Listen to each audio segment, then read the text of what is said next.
Take therefore no thought for the morrow shall take thought for itself, sufficient unto the day is the evil.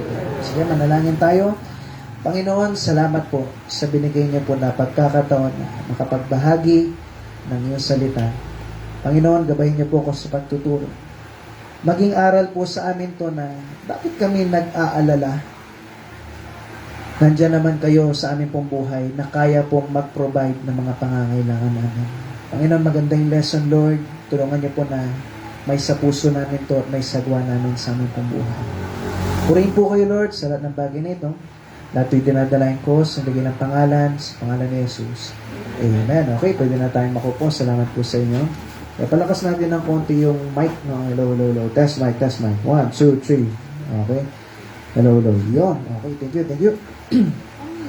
So, ang pag-aaralan po natin ay why worry? Okay? Bakit tayo nag-aalala? Tandaan niyo po, yung bawat isa dito, meron kang inaalala. Tama po? Minsan isa, minsan 100 yung inaalala mo. Diba? Tandaan nyo, okay lang naman mag-alala, pero pag pumasok, tanggalin mo. Parang tukso may ilalapit talagang tukso. Pero pag dumating, alisin mo. Amen po? Pag pumasok, tanggalin mo. No? Tao ka, at yung diablo gagawa ng paraan para sirain yung pagtitiwala mo sa Diyos. Pero wag gano'n. No? Wag mong ipamuhay. Wag mong ilagay sa puso. No po? Darating sa punto talaga mag-aalala ka. Minsan, magkikwento kami ni Ate Ren. May isip ka, aalalahanin mo. Pero anong babalikan mo? Lord, kayo na pong bahala. Amen po? Dapat maging ganun tayo. Okay? Minsan, iniisip mo kung ano yung merong mangyayari, aalalahanin mo, paano kaya ganito, paano kung nagkasakit ako, yung mahal ko sa buhay, nagkasakit, o yung sa school ko, may nangyaring problema, baka bumagsak ako, yung grocery, paano yung pang grocery namin, ano yung mas mura, mahal na ng bilihin, wala akong pera ngayon, no? Anong gagawin ko, may mga bills kami, di ba? May binabayaran ako electric bill, water bill, tapos may bill pa. Ay, biro na, no? Kasama pa yung bill. Oh, di ba? Maraming bill. Oh. Marami tayong inaalala. Paano matatanggal yung dalawang bill na yan? No? Parang kaibigan ko, chubby kasi siya eh. Sabi niya, yung iba daw kasi merong mga abs. Sa kanya buo, ab. Di ba yung iba marami? 6 packs, abs. Tawag doon. Sa kanya buo, ab. At least malaki daw. No? Isang malaking muscle yun sa kanya. No, alam niyo, maraming mga iniintindihan tao. Okay, tandaan niyo sa studies o sa pag-aaral, 60% daw ng tao ay nag-aalala sa araw-araw. 60%, no? Malaking porsyento ng tao na nag-aalala, no? Tandaan niyo po, ang pag-aalala, papasok yan, pero dapat lagi mong pagtitiwalaan yung Panginoon. Tatanggalin mo dapat sa isip na po. Ang pagsisisi, iniisip mo kung ano yung nangyaring problema noon. Tama? Nagsisi ka nagkamali ka, pinagsisisihan mo. Ang pag-aalala, pinoproblema mo yung hindi pa dumadating. Tama? Tama po? Yung sa hinaharap. At yung stress na po, nakapokus ka sa bagay ngayon. Inagpapay-stress ka, pinopokus mo, yung isang bagay na yon. Yung isang bagay, nandun ka lang nakatingin. No? Kaya nai-stress ka. Ako po, ang pagsisisi, inaalala mo yung noon. May magagawa ka pa ba? Wala. Nangyari na eh. Okay, ang pag-aalala naman, pinoproblema mo yun nandun. At yung stress, inaalala mo yung ngayon. At doon ka lang nakatingin. Wala ka na ibang tinitingnan. Kaya nai-stress ka ngayon. Nga po, kahit nga sa science yung mata mo, pag isa lang yung nakatingin na ganyan, may stress yung mata mo. Kaya nga minsan, pag nagbabasa ka daw, ang sabi ng doktor, dapat inipikit mo yan. Ididiin mo ng 5 seconds, i-rest mo, tapos tingin ka na malayo.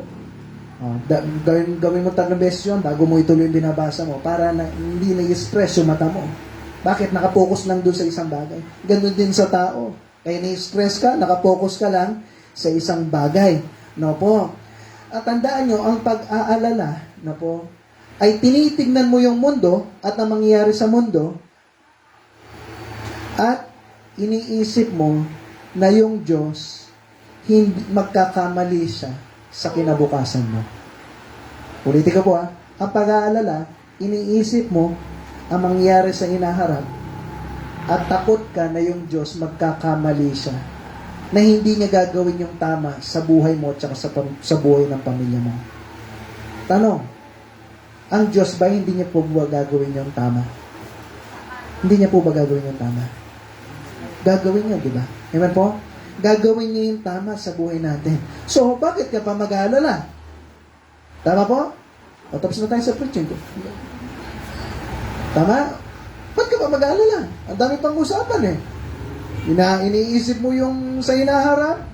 No? Nandyan naman yung Panginoon natin. O, bakit ka pa mag-aalala? So, why worry? Di ba po? Number one, why worry? Kasi, nag-aalala ka yung Panginoon, number one, God will provide. Tama po? O, basahin natin yung Matthew chapter 6 and verse 25. Sabi niya po dito, therefore I say unto you, take no thought for your life. Huwag mo na daw isipin kung ano yung para sa buhay mo, kung ano yung kakainin mo, ano yung iinumin mo, ano yung para sa katawan mo, ano yung susuot mo. Is the life more than meat and the body more than raiment? Yung buhay ba natin, yung halaga lang ba niyan, pagkain at saka damit? Yan lang ba yung halaga ng buhay? No po? Kung yung Diyos nga, pakinggan niyo po kung yung Diyos nga, pinapatibok niya yung puso mo. Hindi ko alam kung ilang beses tumibok yung puso sa isang buong araw, pero alam ko, 1,000 times yan. Tumitibok yan at nabibigyan kanya ng hangin sa baga mo. Sa tingin niyo po ba yung maliit lang na bagay na pag-provide ng pangangailangan mo na meron kang makakain sa pang-araw-araw mo, hindi niya ba kayang i-provide yun? Amen po? Ano bang mas mahirap gawin? Pagpatibukin ng puso o pakainin ng tao? Kahit nga sa pagpatibok na pag-ibig yan, mahirap pa rin. Di ba? Ligaw ka ng ligaw, wala hindi sumasagot. Di ba? O, pagpatibok ng puso O, kung nilibre mo lang yan, mabilis lang Tama? Pakainin mo siya, mabilis lang. Pero para patibukin yung puso niya, kahit ilang beses kang gumanog sa kanya, kindat ka ng kindat, paano ka? Wala, masakit na yung mata ko O, kahit ilang beses, ganun ka ng ganun, wala Ayaw tumibok Di ba? Ayaw talagang magpatibok ng puso. O, yung Diyos, pinapatibok niya ng literal ang puso mo. Hindi ba mas mahirap gawin yun? Kaysa magbigay ng pagkain sa'yo? Tama po? Kahit yung sa hospital, tumigil yung puso ng tao. Sa awang gumaganon yung sinisi-CPR nila, di ba? Tama po? Para lang tumibok ulit ang puso. O na mas madali? Naalala ko nun yung pinsa ko na hospital siya. O, tinawag yung sinisi-CPR. Palitan sila pagka ganon dahil napagod na yung isa. Ilan yung naggaganon sa kanya. Pero hindi nila napatibok. O, namatay yung pinsa ko. Nakuha niyo po yun? Mahirap magpatibok ng puso. O, mas madali mo, bigyan na lang ng pagkain. O, yung Panginoon, hindi niya ba kayang gawin po yun? Yung maliit na bagay na yan, napakainin ka sa pang-araw-araw. Amen po ba? So, yung sinasabi ni Jesus Christ po dito sa verse 25, ano ba yung dapat ayusin natin yung prioridad natin? Na kung saan, minsan kasi ang tao, marami siyang inaalala, no? Na iba't ibang bagay na hindi naman talaga ganun ka-importante. Parang ganito nasa isang isla ka, na iisipin mo pa ba yung iPhone 16? Di ba? Ano kailangan mo? Pagkain. Di ba po? Minsan nakafocus ang tao, naalala ko nun, siyempre pinasal namin nung nag-brown out, di ba? 6 to 6 brown out dito sa San Simon. Ginawa na, punta kami ngayon sa nakita nila yung iPhone store, ang dami nakabilang. Di ba? Kasi bakit? Minsan ang priority ng tao yung magkaroon ka ng magandang cellphone. Kahit utang pa yan Kahit hulugan. Okay, meron akong sinilihan sa group sa page para makatipid ka O minsan, binabasa ko yung doon sa group na yun, makikita mo, halos lahat ang gagawin nila, wag po sana mag-judge, pero kailangan ko lang ng cellphone ngayon para sa school. Pero iPhone 16 pa. Utang pa. Utang. Ano po kayo yung pinakamagandang ano po, yung mababang interest na credit card o bank? Alam mo yun? Ang priority, ano po? Cellphone. Okay, pang school daw. Pang school na. Pang school, 90,000, no? Nakukuha niyo po ako? Priority ng tao. Yun, ganon. At sinasabi ni Jesus Christ, huwag mong isipin yung mga ganon na bagay na hindi naman talaga importante. O minsan, naalala niyo po yan, minsan, pupunta ka sa closet mo, may party o naman. Okay? Tinignan mo ganyan. Yung mga damit mo, binalikan mo. Tapos sasabihin mo, Napang, wala kang susuot. Wala kang susuot? Balikan mo ulit. Ginanon mo. Tinignan mo yung mga drawer. Ang dami, pero wala kang susuot. Yung wala kang susuot? Hindi naman dahil wala kang susuot, pero naghahanap ka na magmumukha kang pogi o maganda. Tama po? Na kung saan minsan ang priority natin naiiba. Na kung saan sinasabi ni Jesus Christ, yung buhay natin, no, hindi lang naman yan pagkain o yung makukuha mo mga gadget o yung mga damit, na po. Na kung saan ang buhay natin, huwag ka mag-alala, ako magpro-provide para sa iyo. Amen po? Ganun yung Panginoon natin. At minsan pa, masyado tayo nag-aalala sa sinasabi ng ibang tao. Minsan, meron sinabi sa loob ng simbahan, sasabihin na ganyan sa'yo, malulungkot ka, masasaktan ka. Yung sinabi niya, maliit lang naman talaga na bagay yun. Pero dahil yun lang yung pinokus mo, nagpa-stress ka doon, inaalala mo ngayon, na bawat pagkilos mo, kala mo, lagi siya nakatingin sa'yo. Nasa likod, kala mo, may mata siya sa likod. Tapos mamaya, okay, may kinausap siyang ibang tao, akala mo ngayon, chinichismis ka niya. Tama? O, kinausap lang. Tapos mamaya nakita mo, kinausap niya. Ano warin? Kasalanan ko. Nagkamali na ako ulit siyang ganito ganyan. Ba't chinichismis niya ako? Yun na kagad yung iniisip mo ngayon. At tapos yung kinausap niya, kinausap rin yung iba. At bandang uli, dahil yun lang yung focus mo, pinag-uusapan ako ng tao sa loob ng simbahan. Tapos hanggang mauli, sasabihin mo, lahat na ng tao, galit sa'yo. Tama po? Bakit? Masyado ka nag-alala kung ano yung sasabihin ng ibang tao. Amen po? Kumusta ka? Focus ka ba dyan kung ano sasabihin ng ibang tao? No? Na kung saan dapat po gano'n. Nasa loob ka ng church o kahit nasaan ka pa, na po, ang focus mo is, Lord, kayo na po bahala. Huwag ka na masyado mag-alala. Na po, marami tayong inaalala ng mga iba't ibang bagay. Kaya nga sa verse 26, sabi niya, tingnan niyo po. Pakibasa nga natin po. Ready? Go!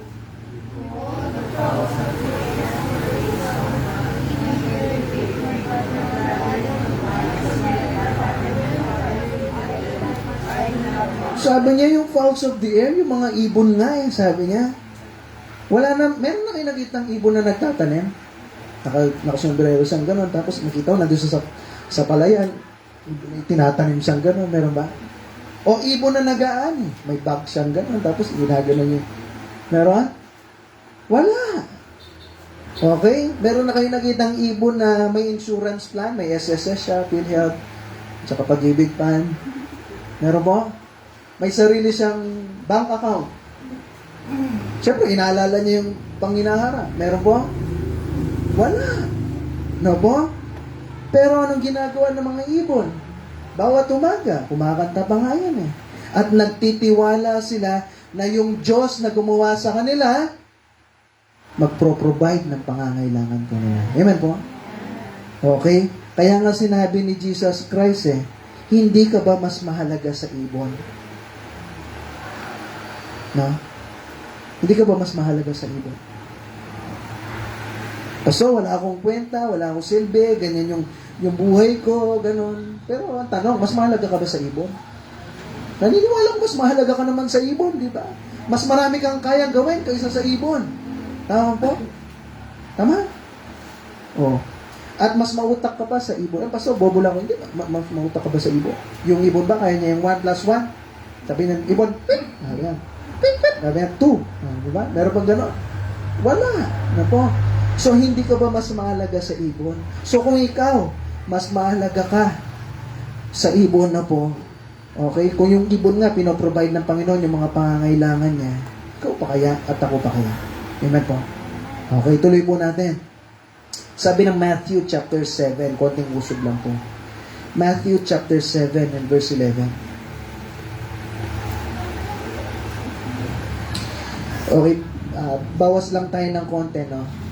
Sabi niya po dito, sa verse 9, Matthew 7 verse 9, or what man is there of you, whom if his son asks bread, will he give him a stone?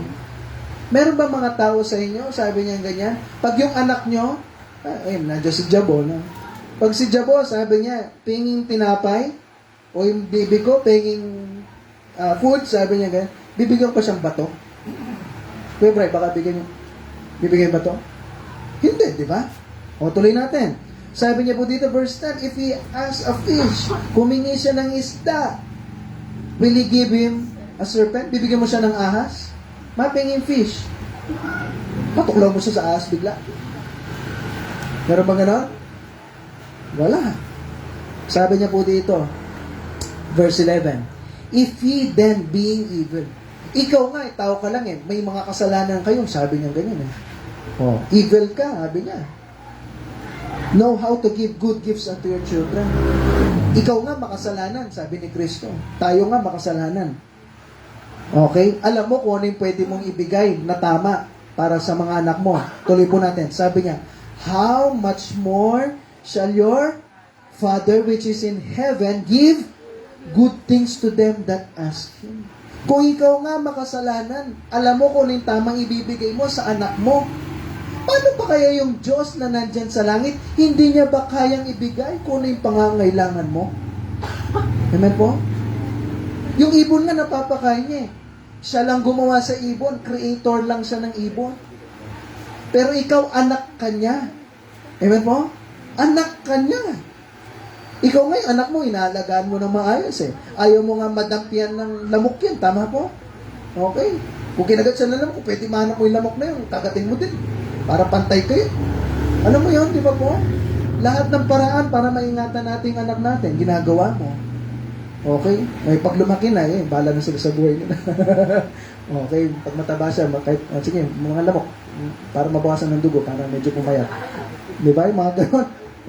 Pero alam natin, bilang magulang, inaalagaan nga natin yung mga anak natin. Yung Diyos pa kaya na nasa langit, hindi ka ba niya kayang alagaan? Yun na po. So bakit ka pa nag-aalala? Number 2, bilis na tayo na po. Sabi niya dito, God is all powerful. Buksan natin. Matthew 6 verse 27. Sabi niya po dito, which of you, taking thought, can add? Meron ba sa inyo na nag-isip na kung sakali, maliit ka, gusto mong tumangkad, okay, kakaisip mo, bigla kang tatangkad. Gusto kong tumangkad! Okay, iba yung lalabas doon, pero alam mo yan, hindi ka tatangkad. Tama ba? Gusto kong maging katangkad ni si Chris Lord yan yung pinakamatangkad dito, tsaka si Kuya Dennis, tsaka si tatay ng gusto kong maging katangkad. Meron? Wala. Po, tuloy natin. Sabi niya, verse 28, and why take you thought for raiment? Consider the lilies of the field, how they grow. They toil not, neither do they spin. O, tignan niyo yung mga lilies, o yung mga halaman, yung mga bulaklak, yung mga damo. No? Wala naman silang ginagawa. No? Pero dumadami sila. Naalala ko na yun doon sa, naiinis ako doon sa dating sa dilapat, grass cutter mo pa. Sabi nga kay Ate Ruby nung, peram ng kambing. Para di ako mag-grass cutter. Naalala niyo, sabi ko, peram ng kambing. Di ba? Wala ka naman, sinunog na nga, lahat na ginawa. Tutubo pa rin. Tama po? O, sila nga, tumutubo Na? Tuloy po natin. Sabi niya dito, and yet I say to you that even Solomon in all his glory was not arrayed in like one of these. Verse 30, wherefore if God so clothe the grass of the field, which today is, and tomorrow is cast into the oven, shall He not much more clothe you, O ye of little faith? Kung yung Diyos nga di ba, nabibigyan niya ng damo, yung mundo na ito, tapos, balang araw, susunugin lang rin, pero tutubo na naman ulit. Tama po? Susunugin mo naman, tutubo na naman ulit. Kahit anong gawin mo, tumutubo sila ng tumutubo. Okay? Ikaw ba kaya hindi ka kayang damitan ng Diyos? Bakit ang liit ng pananampalataya mo? Amen po? Okay, number 2, tandaan niyo po, ang Panginoon, una, number 1, ano po? Yung Panginoon, pro-provide niya. Pangalawa, yung Panginoon, makapangyarihan siya. At yung kapangyarihan niya, kaya niya mag-supply. No po. Tandaan niyo po, yung worry o yung pag-aalala, hindi yan makakatulong para lalo kang mapunta dun sa pinapangarap mong bagay. Okay? Kahit anong pag-aalala mo, no, hindi ka tatangkad, hindi ka liliit, o hindi hahaba yung buhay mo. Tama? Kahit anong pag-aalala mo, hahaba yung buhay mo. Actually, baliktad kakapag-alala mo, kaka-worry mo, lalong iiksi yung buhay mo. Tama? May stress ka, makakalbo ka, may mamumuti dyan. Tama po? Tama po? Kakapag-alala. No po, at tandaan nyo, ang pag-alala, magtatanggal yan ng tulog mo. Tama? Pupuyating ka yan. At yung pinakahuli, tatanggalin niya yung confidence mo sa Panginoon. Okay? Ngayon, sino po dito yung meron kang, alam mo yun, problema na nalutas mo? Kung aalalahanin mo siya. No? Meron ba magsasabi sa inyo na, salamat, natapos yung problema na yon. Kasi, nagsobra, dinamihan ko ng pag-alala, kaya nalutas yung problema. Meron ganon? Buti na lang, sobrang nag-alala ko doon sa problema yun. Ayun, lumipas din siya. Dahil sa kakaala-ala ko doon sa problema yun. Pag-alala sa problema yun. No? Na kung saan, ay, wala akong pera ngayon. Wala akong pera noon eh. Pero buti na lang, marami akong, sobrang nag-alala ako. Kaya yun, nagkaroon ako ng pera. Pwede ba? Nagpa-check up ka sa doktor, sabi ng doktor sa'yo, Brad, sis, o nay, tay, wala na tayong magagawa dito kung di mag-alala lang. Meron ba? Kailangan nyo pong magsobrang alala ngayon para gumaling kayo. Meron kayo po? At in-interview yung basketball player, MVP. Sabi ganyan, anong sikreto mo? Ang ginawa ko po, nagpakabuyat ako sa pag-aalala.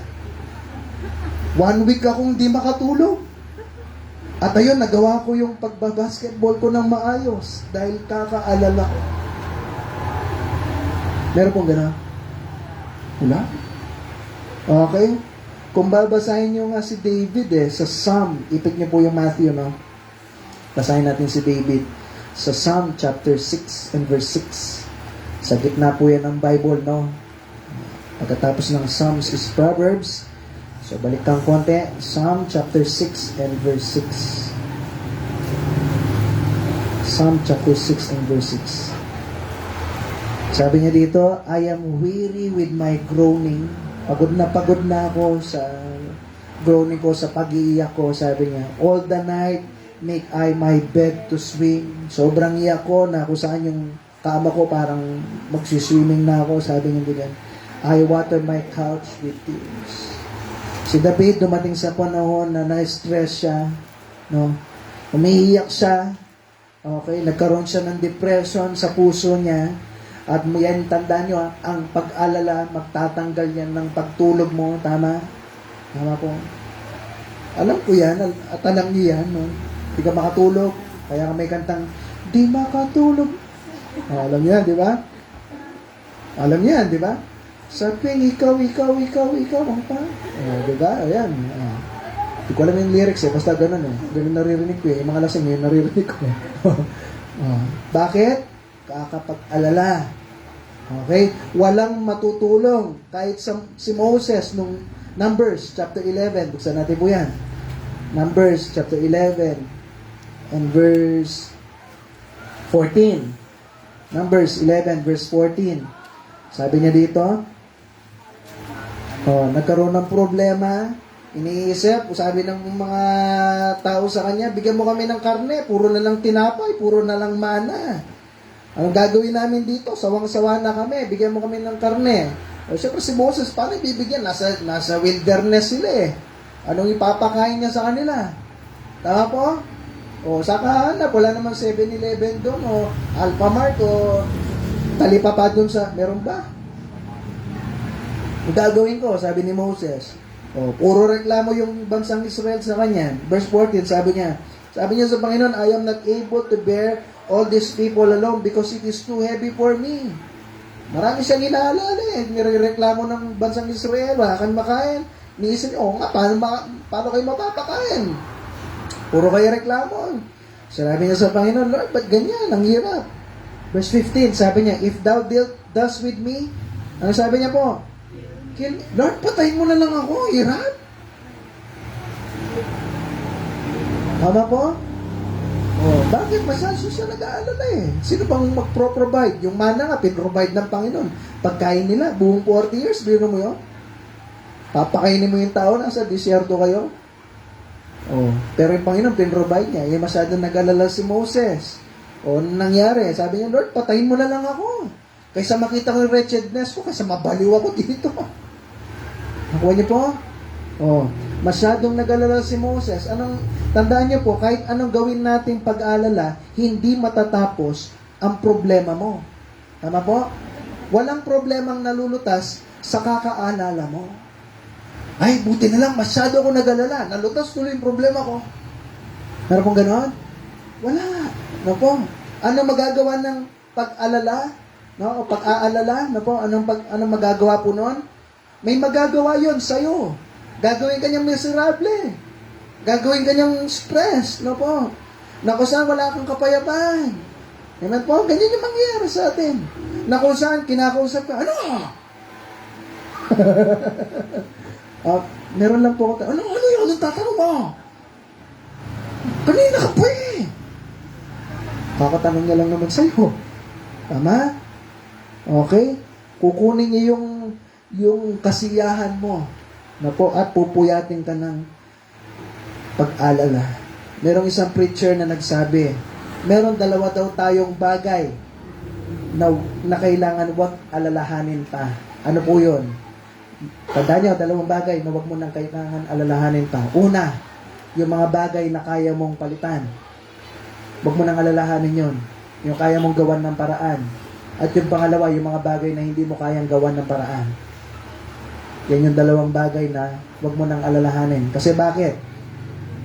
Yung mga bagay na kaya mong gawan ng paraan o kaya mong baguhin, di baguhin mo na, wag mo nang isipin. Amen po? Tama? At yung mga bagay na hindi mo na kayang baguhin, wag mo na rin isipin kasi nga hindi mo kayang baguhin eh. Tama po? Amen po? O ano pa yung naalala natin? Wala na. No po? So, bakit tayo nag-aalala? Sinabi nga ng Panginoon sa verse 28, no po? Yung mga damo nga, halaman, mga puno, binibigay niya yung nutrients, yung mga pangangailangan nila para tumubo, na minsan naiinis ka pa eh, dahil kakaputol mo pa lang, nandyan na naman. Kung yung Panginoon nga, kaya niyang i-provide yun para sa mga halaman, hindi niya ba kayang i-provide yun para sa iyo? Amen po? Tandaan niyo po, ang pag-aalala o yung pag-worry, na po, yan yung pagkilos mo sa labas na paniniwala mo sa loob. Ulitin ko, ang pag-aalala, pagkilos mo sa labas na paniniwala mo sa loob. Naniniwala ka sa loob na hindi kayang gumawa ng Diyos sa buhay mo. Bakit? Nilalabas mo eh. Pinapakita mo sa loob mo, hindi ka naniniwala na kayang gumawa ng Diyos sa buhay mo, sa problema mo, sa pamilya mo, kaya nag-aalala ka. Yan po ang pag-aalala. Na kung saan iniisip mo na yung Diyos, hindi niya kayang itama yung gagawin niya sa hinaharap. Hindi niya kayang bigyan ng solusyon yung pinoproblema mo ngayon. Kaya inaalala mo, baka ganito, baka ganyan. Hindi pa kayang tuldukan ng Diyos yan. Pag pinagtiwala mo yung Diyos, po, gagawa siya ng isang bagay, isang ganun lang yung problema mong ilang taon mo nang iniisip, tutuldukan niya na minsan, ganun lang pala. Iniisip ko pa, nagpakapuyat pa ako, tutuldukan lang pala ng Diyos lang minsanan. Amen po? So, bakit ka pa nag-aalala? Hindi ba niya kayang i-provide yung mga pangangailangan po natin? Nako, hindi ba siya makapangyarihan? Sabi ng Philippians chapter 4 verse 19, buksan po natin to. Ipit niyo ulit yung Matthew. Okay, Philippians chapter 4 and verse 19. Philippians chapter 4 and verse 19. Galatians, Ephesians, Philippians chapter 4 and verse 19. Sabi niya dito, but my God shall supply all. Tinignan ko yung ibig sabihin ng all. Sabi niya, lahat. Tama ko? Tama ba ko? Oh. Lahat. Pag sinabing lahat, lahat ng mga needs na po, ng mga pangangailangan mo. Pastor, ba't wala pa akong iPhone 16? Pangangailangan mo ba yun? Pag nawala ba yung iPhone, mawawala yung tibok ng puso mo. Pag lumalayo yung iPhone, tuk, tuk, tuk, tuk. Pag lumalapit yung iPhone, tuk, tuk, tuk, tuk, tuk, tuk, tuk, tuk, tuk, tuk. Sabi ganyan ng puso mo. No? Pangangailangan ba yun? Oh. Ngayon ang tanong, nakakakain ka, may tirahan ka, may damit ka. Di ba yan yung mga pangangailangan? O ano pa yung inaalala natin? Amen po?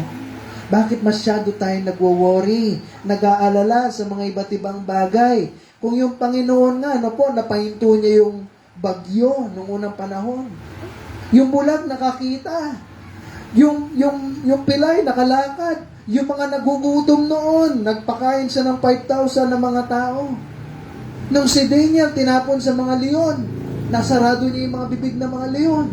Yung 3 Hebrew children, tinapon sa apoy. Pinrotektahan sila ng Diyos. Yung nangangailangan po yung babaeng balo, di ba? Naalala niyo yun? Kailangan, sabi, magbebenta daw ng oil. Naalala niyo po yun? Na-provide ng Panginoon yung oil para hindi mabenta yung mga anak niya.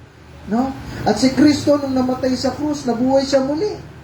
Okay? Kung yung Panginoon, pinrovide niya yung mga pangangailangan ng mga iba't ibang tao noong unang panahon at yung mga tao ngayon, hindi niya ba kayang provide yung mga pangangailangan mo at pangangailangan ko? Yan po. Hindi niya ba kayang provide yun? Kaya niya. Opo. So kung yung Panginoon, ginawa niya yan sa ibang tao, kaya niya rin pagalingin yung puso mo na nasasaktan. Kaya niyang ayusin yung buhay mag-asawa mo. Kung may mga problema, kaya niyang ayusin yan. Napo. Kaya niyang yung takot na yan na nasa puso niyo, kaya niyang tanggalin yan. Napo. May pinoproblema ka sa school mo, kaya niyang gawan ng paraan niya, nabigyan ka niya ng katalinuhan. No? Na kaya niyang na-addict ako, pastor, sa games, sa sigarilyo, sa alak, na-addict ako dyan. Kaya niyang tanggalin po lahat ng yan. No po? Kung ang Panginoon, kaya niyang gawin yung mga iba't ibang mirakulo po nun, kaya niyang gawin pati ngayon sa'yo at sa akin. Kaya niya po yan at gusto niyang gawin yan. Pero ang tanong, gusto mo ba na matulungan ka niya? Amen po? Meron kasing desisyon na gustong gawin ng Panginoon natin sa ating sarili. Na po, nahuhihingi tayo ng tulong sa Kanya. Number 2, letter B, power to save. Kung yung Panginoon nga, na po, kaya niyang i-provide, hindi niya rin ba kayang ikaw daling Kanya balang araw sa langit? Ano po? Kaya nga meron tayong John 3:16 dito, di ba po? Na yung Panginoon, mahal niya yung mundo, tayo yan, ibinigay niya ang Kanyang anak. Na kung sino man yung nanampalataya sa Kanyang anak, kay Kristo, hindi na mapapamak sa impyerno, kundi magkaroon ng buhay na walang hanggan. At sinabi niya sa Romans, sige, buksan po natin to, chapter 8 and verse 32. Romans chapter 8 verse 32. Romans chapter 8 and verse 32. Sabi niya po dito, He that spared not His own Son, Hindi niya nga pinagkait yung anak niya eh.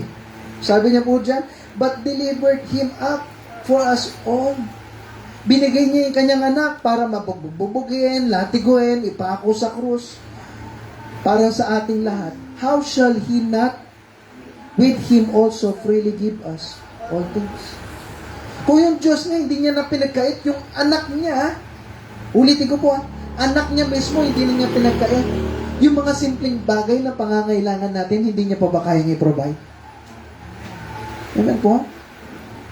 Binigay na niya. Yung inihiling mong yan na matagal na. No? At alam mo, pangangailangan mo yan. Hindi niya ba kayang provide yan? Yung anak niya nga, binigay niya. Para makapunta ka balang araw sa langit. Kung sino yung nagtiwala kay Kristo, mapupunta sa langit balang araw. Hindi sa mabuting gawa, o naging religyoso ka, o naging palasimba ka, o kahit nag-a-attend na kayo dito sa church, hindi ibig sabihin pupunta kayo sa langit. Tanging si Kristo lang ang magdadala sa iyo sa langit. O binigay niya nga yung anak niya. So ano pa bang ipagkakait sa atin ng Diyos? Meron pa po ba? Wala na. Binigay na niya yung pinakamahalaga. Yung pinaka-iingat-ingatan niya, binigay na niya. So yung mga pangangailangan, kayang-kaya niyang ibigay na po. Number 3, last po. God gives us purpose. Okay, tingnan natin. Verse 33. So, bakit ka pa nag-aalala? Minsan yung tao, inaalala niya sa buhay niya, ano ba yung purpose ko? Ano yung dahilan ba't nabubuhay ako? Alam mo, ano po yung dahilan ba't nabubuhay tayo? O, tama yun, magtrabaho ka. Siyempre, hindi naman pwede hindi magtrabaho, hindi ka makakakain. Okay, mag-aral kayo mabuti, tama yun. Pero meron po tayong pinaka-purpose o dahilan ba't nandito ka. Letter A, to seek a person. Hanapin mo yung Diyos. Sabi ng Matthew 6 verse 33, but seek ye first the kingdom of God. No? Na kung saan, pag nag-aalala ka, palitan mo yun na kung saan, hanapin mo yung Panginoon muna sa buhay mo. Sabi niya, seek ye first. Hanapin mong una yung Diyos. Yung alin po, the kingdom of God. Pag sinabing kingdom, ibig sabihin, a place where a king rules. Kaya kingdom merong kaharian, ibig sabihin, merong hari. Tama po? Kasi hindi na pwede sabihin kaharian, wala namang hari. Tama po? Okay. Ngayon, kung merong kingdom, ibig sabihin, merong hari, at yung hari na po, siya yung nagro-rule. Okay? At kung sabi ng Bible, seek ye first the kingdom of God, ibig sabihin, hanapin mo kung ano yung kagustuhan ng Panginoon sa buhay mo. Hanapin mo muna yon. Ano ba yung kagustuhan ng Panginoon? Basa ka ng Bible, mag-pray ka, mag-church ka, maglingkod ka sa Kanya. Gawin po natin yung tama. Ano po? Kung ano yung sinabi ng king, okay, dahil siya yung nag-ahari, dapat yun yung susundin mo. Kung ano yung kinakatuwa ng hari, yun yung gagawin mo. Ganon din po sa atin. Kaya nga sinasabi ko po sa inyo, sa church walang bawal-bawal. Isa lang yung bawal. Ano po yun? Kasalanan. Ngayon, iisipin mo sa bawat pagkilos mo, iniisip mo ngayon, ano yung ikakatuwa ng hari? Ano yung kakatuwa ng Diyos ko? Pag uminom ba ako, natutuwa siya. Kasi, oh yes, umiinom si Jed, yes. Ganon? Meron po bang ganon? Oh, sa pagkilos mo, nagmura ka. Yes, yan, nagmura ka. Sige, murahin mo pa. Ganon ba yung Diyos natin? Sa pagkilos natin, sa trabaho, sa school, sa lahat-lahat, ang gagawin po natin, yung hinahanap mo, iniisip mo kung paano mapatuwa ang Panginoon. Amen po? Yan yung sinabi niyang, seek ye first the kingdom of God and His righteousness. Letter B, marami na po. To set a priority. Dapat magkaroon ka ng desisyon. Kasi pag may hinahanap ka, mayroon ka dapat desisyon na hanapin. Kaya yung mga magulang, di ba, sinasabi, hanapin mo nga to, ginanon niya yung papel. Wala eh. Doon na siya naganap. Tama po? Okay? Oh. Hinahanap mo.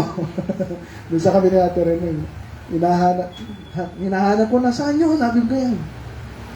Okay? Tapos, di ko makita. Ikaw maghanap. Okay?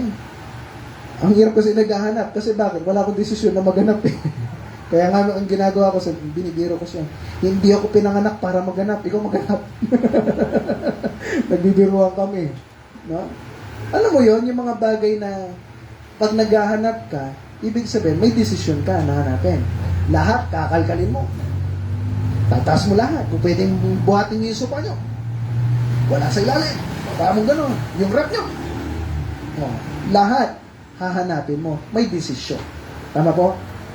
Kaya nga wala po sa atin dito na kung saan yung bahala na, tapos magiging, bigla siyang naging maka-Diyos.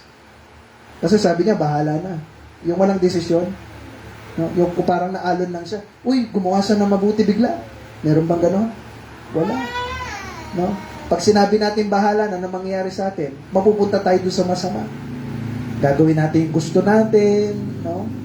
Mag-enjoy tayo sa mundo, kasi bahala na eh. Pero, dapat magkaroon po tayo ng priority, ng desisyon, na kung saan hahanapin mo yung kaharian ng Panginoon. Yung mga bagay na natutuwa yung Diyos sa buhay mo, yan yung dahilan ba't nabubuhay po tayo. Amen po? Kaya sabi ko sa inyo, di ba, bago ka naging trabahador, ano ka? Sabi ni Ate Karen, tambay ka muna. Tama nga naman yun. Pero bago yun, Kristiyano ka muna. Amen po? Okay. Kristiyano ka. Parte na ng buhay yun. No po? Hindi iba yung buhay mo pagka punta mo sa bahay mo, iba ka na. Hindi. Parte ng buhay yun. Pagiging Kristiyano. Kaya nga pag mayroong mga ministry dito sa church, sumama po kayo. Pag may outreach tayo, sama kayo. Kasi Kristiyano ka. May trabaho kayo noon. Pero once a month lang naman. Pagpaliban nyo. Maglingkod tayo sa Panginoon. Magbibigay ka ng tracts, babasahin. No po? Gagawan natin ng paraan. May school work kayo, may mga... Pero pag meron tayong gawain dito sa church, dapat nandun ka. Kasi bakit? Nagdesisyon ka na ang priority ng buhay mo ay paglingkuran ng Panginoon. Kaya nga doon sa bahay namin, nakita niyo, may katabi kaming tindahan, di ba? May tindahan kaming maliit. Ang gagawin ng nanay ko, okay? Ano yan? Close, open, close, open. Yun, close, open, close, open. Ganun yun. So bakit? Pag may church, sarado.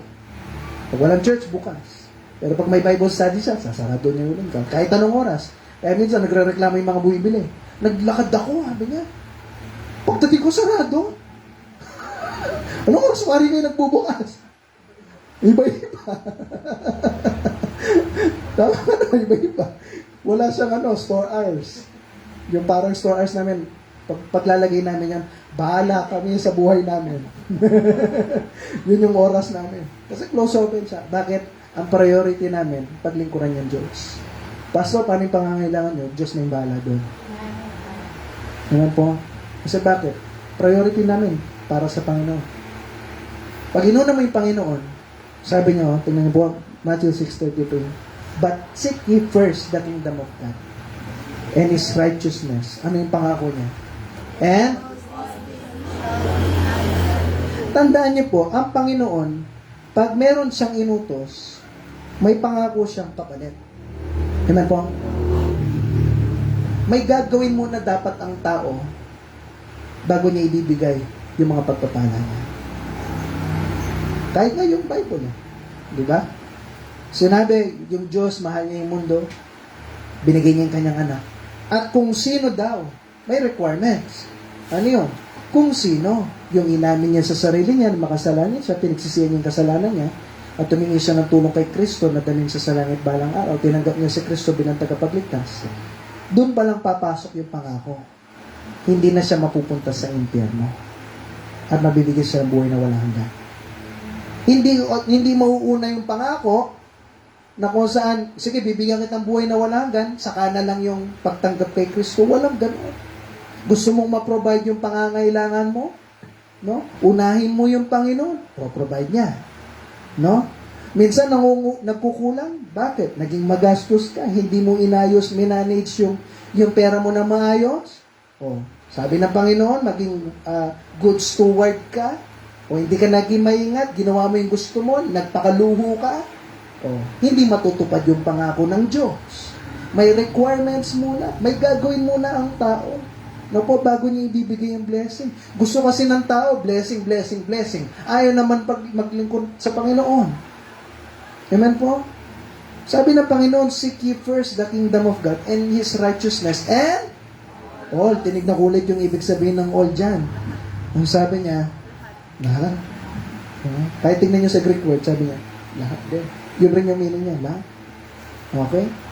Pro-provide niya lahat ng pangangailangan mo, mga bagay na iniisip mo, na inaalala mo. Last, letter C, to practice what you learn. Ano yung dahilan? Ba't nabubuhay ka? Para hanapin mo yung Diyos? Para siya yung maging priority mo. At kung ano yung natutunan mo, ipapractice mo, gagawin mo sa sarili mo. Amen po? Sabi niya, last verse, take no thought for tomorrow. Huwag mo isipin yung kinabukasan, kasi yung kinabukasan, siya na lang bahala sa kanyang sarili. Sufficient unto the day is the evil thereof. Tandaan niyo po, pag inaalala mo yung mga problema dyan sa inaarap na hindi pa naman nangyari, hindi mo makikita yung blessing ngayon. Kaya yung mga tao minsan nakikita nyo, dami nilang reklamo sa buhay nila. Iniisip nila, bakit? Anong may mangyari sa inaharap? Anong ganito? Yung nakapokus sa problema, sa inaharap, inaalala, puro ganun na lang. Hindi pa nga nangyari.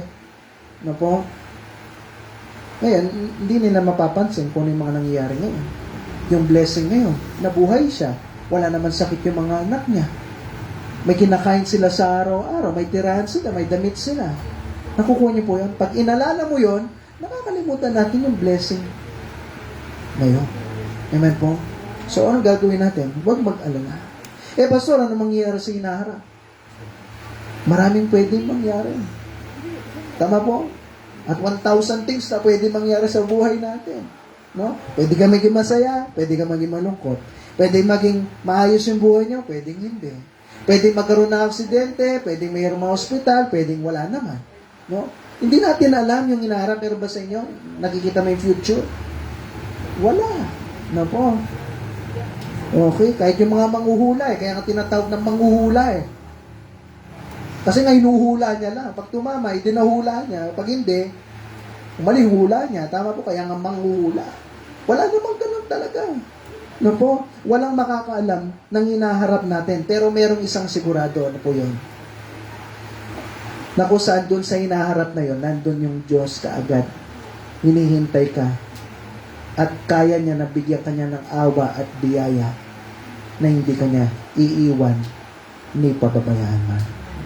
Amen. Ganda ng lesson po natin, no? Sabi ng Lamentations, ito na yung huling babasahin natin, tapos na tayo po. Lamentations. Maganda, mag-uwit niyo po ito sa Bible. Okay. Parang hindi gumana yung utak ko. Nasa ba yung Lamentations? Isaiah, Jeremiah, Lamentations. Biglang sabi ng utak ko, Tiit! Okay. Lamentations, chapter 3. Isaiah, Jeremiah, Lamentations, Ezekiel, Daniel, Hosea, Joel, sige. Lamentations, chapter 3, and verse 22. Sabi niya dito, it is of the Lord's mercies that we are not consumed. Dahil sa awa ng Diyos, no? Alam mo yan, yung okay pa rin tayo hanggang ngayon. Okay? Because His compassions fail not. Okay? Lamentations 3 and verse 22. Okay? Dahil sa awa ng Diyos, hanggang ngayon, buhay pa rin tayo. Hanggang ngayon, hindi pa rin tayo nakukonsume. Okay?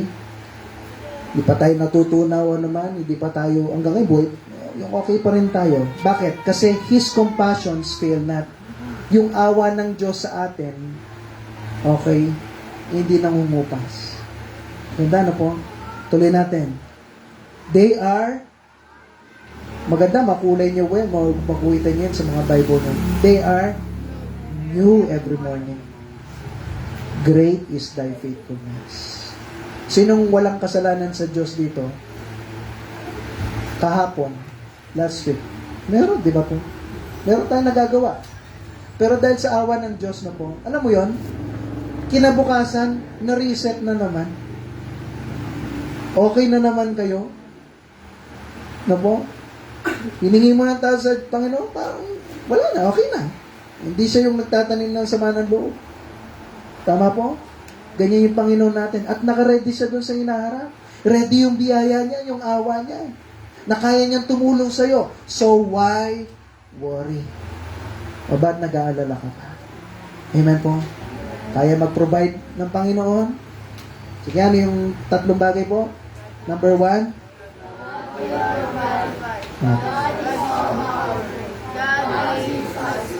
Okay. May dahilan, ba't nabubuhay ka? Kaya kang tulungan ng Panginoon, pero anong requirements? Unahin mo muna siya. Pag inuna niyo siya, provide ng Diyos, pangangailangan mo. Unahin mo siya pag Sunday, buong araw bigay mo, tingnan mo, kinabukasan, yung benta niyo, okay, maganda. No? Kung hindi man, magtiwala ka pa rin sa Diyos. Mag-provide. O ano pa inaalala natin? Wala na. Tayo po tayong lahat. Ganda po ng lesson po natin. Eh. So habang nakapikit na mata, nakayuko yung ulo, ano yung bagay na inaalala mo ngayon? Inaalala mo yung sa inaharap? Hindi pa nga nangyari, inaalala mo na nga. Pastor, kasi baka ganito, baka ganyan. Hindi pa nga nangyari. Ba't iniisip mo na? Nandun naman yung Diyos sa hinaharap po na yan, na kayang tumulong sa'yo. Ano pa yung inaalala po natin? So, ganito, Pastor Ben, ang dami pa natin inaalala. Bahala na po yung Panginoon. Siya na pong bahala mag-provide. Kaya naman yan tumulong eh. Tandaan niyo po, kanina na pag-aralan natin, ang pag-aalala is hindi ka nagtitiwala sa Diyos na kaya niyang kumilos at gawin yung tama sa hinaharap mo. Iniisip mo yung Panginoon, maraming pagkukulang na papabayaan ka niya sa hinaharap. Yun ang pag-aalala. Pero ang tanong, ang Panginoon, ganun ba? Papabayaan ka ba niya sa hinaharap? Di ba hindi naman po? Kayang tumulong ng Panginoon sa atin. So, huwag ka na mag-alala. Pero para ma-trigger po ang pangakong yon, ang sabi ng Panginoon, unahin mo siya.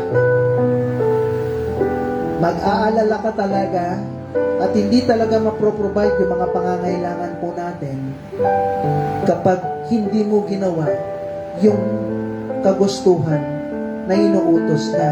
Ano po yun? Seek ye first the kingdom of God and His righteousness. Unahin mo yung kagustuhan niya, yung kalooban niya, yung para sa Kanya.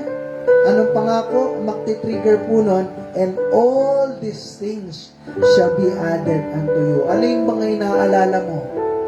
Kayang provide ng Panginoon niya.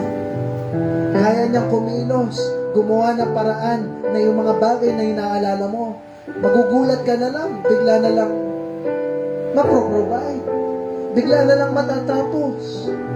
Ang mga problemang iniisip mo ng paulit-ulit na inaalala mo, kaya matultukan po yan ng Panginoon.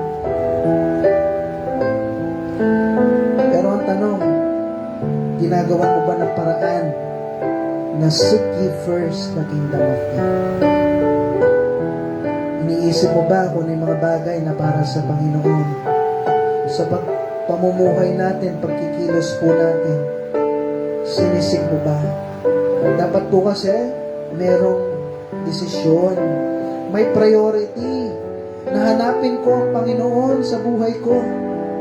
Unahin ko siya at yung Panginoon na lang yung bahala. Huwag niyo po kung ma-misinterpret, kailangan mo pa rin magtrabaho. Pero alam mo yun, yung binibigay mo na lang sa Panginoon, Lord, kayo na lang kung bahala. Kaya nga mangyayari, sa trabaho, hindi ka na may stress kasi yung Panginoon, siya yung iniisip mo na siya na lang yung bahala sa buhay nyo, sa buhay ng pamilya nyo. Siya yung bahala mag-provide. Minsan, darating sa punto, yung paninda mo, hindi gano'ng magiging mabenta. Pero alam mo, iniisip mo yung Panginoon, siya na lang bahala. Huwag ka mag-worry, huwag ka mag-alala. Minsan, alala tayo ng alala, wala naman magagawa po ang pag-aalala. Walang kahit anong may tutulong po sa atin. Kaya pag pumasok po ang pag-alala o pag-worry sa utak po natin, ang gawin po natin, ibigay natin sa Panginoon yan. Pumasok, o paano yung sa ganito, paano yung sa ganyan. Sagutin mo yon. Lord, kayo na lang pong bahala. Uunahin kita sa buhay ko at kayo na lang pong bahala. At soon makikita mo, ay salamat. Salamat dahil binigay ko lahat sa Panginoon, hindi pa ako na-stress. Tignan mo, siya naman yung gumawa ng paraan para malutas. O at least makikita mo at makikita ng ibang tao na kung saan, sige na to, sa ganyan, Kristiyano yan, kaya hindi na nag-aalala yan. Makakatulong pa sa atin yan, kaya makikita ng ibang tao, uy, parang bumabata ka, parang hindi ka mukhang stress kasi bakit? Ibinigay mo lahat para sa Panginoon. Kasi yung Panginoon naman, nandiyan naman sa hinaharap, nakikita naman po niya.